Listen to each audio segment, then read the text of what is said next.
Hello guys, అందరికి నమస్తే. Welcome to my channel. ఇప్పుడైతే మంచి వంకాయ కర్రీ చేసామండి.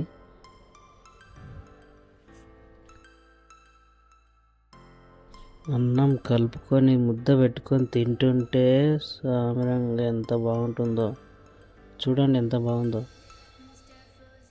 వంకాయ కర్రీ అంటేనే అంత టేస్ట్ అండి. దానికి మించింది ఏది లేదు కర్రీ. అట్లా ఉంటుంది వంకాయ కర్రీ అంటే. హైలైట్ ఉంటుందండి వంకాయ కర్రీ. చేసే విధానం బట్టి ఉంటుందండి, మస్తు అనిపిస్తుంది. మనమైతే కంటిన్యూ చేస్తుంటాము, కాకపోతే మధ్యన కొద్దిగా గ్యాప్ వచ్చింది. ఇప్పుడైతే కంటిన్యూ చేస్తుంటాం, మంచి రెసిపీ చేసేస్తాం. కాకపోతే చూడండి, టేస్టింగ్ అంటే సింపుల్గా చేసేస్తాం మనం. ఎక్కువ కొంతమంది ఏం చేస్తారు, ఆ మసాలా లేదా ఈ మసాలా ఇవేయండి అవేయండి అంటారు. మనం ఉన్న కాడికి సింపుల్గా చేసేస్తాం. అంటే బాయ్స్ అంటే ఎవరు ఎట్లా చేసుకోవాలో మనం దాన్ని బట్టి చేసేస్తాం సింపుల్గా. మన ఛానల్కి అయితే ఒక లైక్ సపోర్ట్ చేయండి. ఇప్పటి నుంచి కంటిన్యూ వీడియోలు తీస్తానండి. వీడియోలు తీసి నాకైతే సపోర్ట్ చేయండి మంచిగా.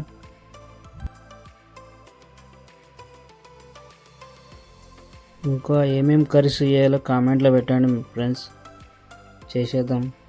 కామెంట్లో పెట్టండి ఏం కర్రీ చేయాల్స్తే ఏం కర్రీ చేయాలో మీరు చెప్తే నేను చేసేస్తాను ఫ్రెండ్స్.